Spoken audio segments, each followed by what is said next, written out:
មេដឹកនាំអ៊ុយក្រែនបានជំរុញឲ្យប្រធានាធិបតីអាមេរិកលោក Donald Trump ដើរតួជាអ្នកបង្កើតសន្តិភាពនៅក្នុងសង្គ្រាមអ៊ុយក្រែនដោយអ្វីដែលលោកបានធ្វើនៅមជ្ឈមបូព៌ានៅក្នុងអំឡុងការសន្ទនាតាមទូរស័ព្ទកាលពីថ្ងៃសៅរ៍ប្រធានាធិបតីអ៊ុយក្រែនលោក Volodymyr Zelensky បានសរសេរសារបង្ហោះលើបណ្ដាញសង្គម Facebook ថាបើសិនសង្គ្រាមណាមួយអាចត្រូវបានបញ្ឈប់នៅតំបន់មួយនោះប្រកាសណាស់ថាភ្លើងសង្គ្រាមផ្សេងទៀតក៏នឹងអាចត្រូវបានពន្លត់ផងដែរក្នុងនោះក៏រួមមានសង្គ្រាមរុស្ស៊ីភ្លាមនៅពុំទាន់មានការឆ្លើយតបណាមួយពីសហរដ្ឋអាមេរិកនោះទេប៉ុន្តែចាប់តាំងពីខែកុម្ភៈមកទំនាក់ទំនងរវាងលោក Zelensky និងលោក Trump ហាក់មានភាពជិតស្និទ្ធជាងមុន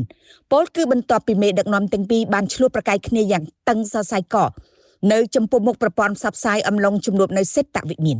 ក្រោយមកទៀតលោកប្រធានាធិបតី Trump បានហៅលោក Zelensky ជាមេដឹកនាំល្អនិងសន្យារក្សាការគាំទ្រជួយដល់អ៊ុយក្រែនដែលកំពុងតស៊ូប្រយុទ្ធតទល់នឹងការលុកលុយនៃកងទ័ពរុស្ស៊ី